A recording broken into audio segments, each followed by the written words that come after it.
Hi, welcome to voice of Ranjana. குறைந்த செலவில் நிறைந்த ஊட்டச்சத்து நிறைந்த முட்டைமா இன்றைக்கு நான் செய்ய போகிறேன். 200 கிராமா 2 முட்டை, பாதாம், கச்சான், காப்போத்தல் நல்லெண்ணெய் தான் நான் வாங்கியுள்ளேன் இந்த பொருளை செய்கிறதுக்கு. காப்போத்தல் நல்லெண்ணெயிலையும் காவாசி போதும் இந்த முட்டை மாவுக்கு. அரைப்பாதியில் காப்பாதி தேங்காய் பூத்தான் நான் திருவி எடுத்துள்ளேன். பாதாமும் கச்சானும் எனது வீட்டில் உள்ளதைத்தான் பயன்படுத்துகிறேன். பாதாமை சிறிதளவு வறுத்தெடுத்தால் டேஸ்டாக இருக்கும். தேங்காய் பூவையும் பொன்னிறமாக வறுத்தெடுக்கவும். வறுத்த பாதாம் கச்சானை நல்ல தூளாக அரைத்தெடுக்கவும். இப்போ தேங்காய் வறுபட்டு கொண்டிருக்கிறது. நான் கச்சானிய பாதாமை தூள் அரைத்து வைத்துள்ளேன். தேங்காய்ப்பு வறுத்த அதே சட்டியிலே அரிசி மாவை 3 கரண்டியாக போட்டு வறுத்தெடுக்கவும். வறுக்கும் பொழுதே நல்லெண்ணெயையும் முட்டையும் சிறிதளவாக ஊற்றி கட்டியல் படாமல் வறுத்து கொண்டே இருக்கவும்.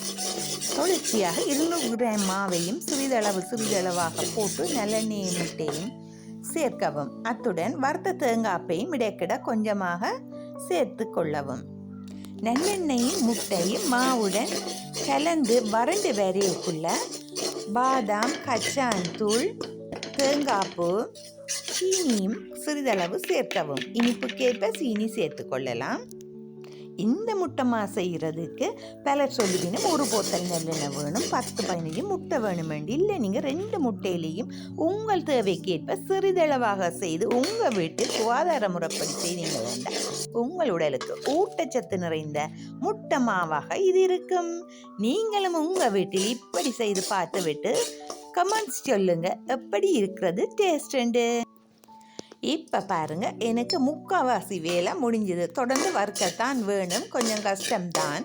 நீங்கள் அதை எவ்வளோத்துக்கு கட்டிப்படாமல் தட்டி எடுக்கிறீங்களோ அவ்வளோத்துக்கு வரும். சீனி போடக்குள்ள இந்த மா இன்னும் பசத்தன்மை போல் வந்து உருண்டு கட்டியாக வரும். சீனி போட நீங்கள் தட்டி அந்த கட்டிப்படுற மாக்களை தட்டி தூளாக்க வேணும்.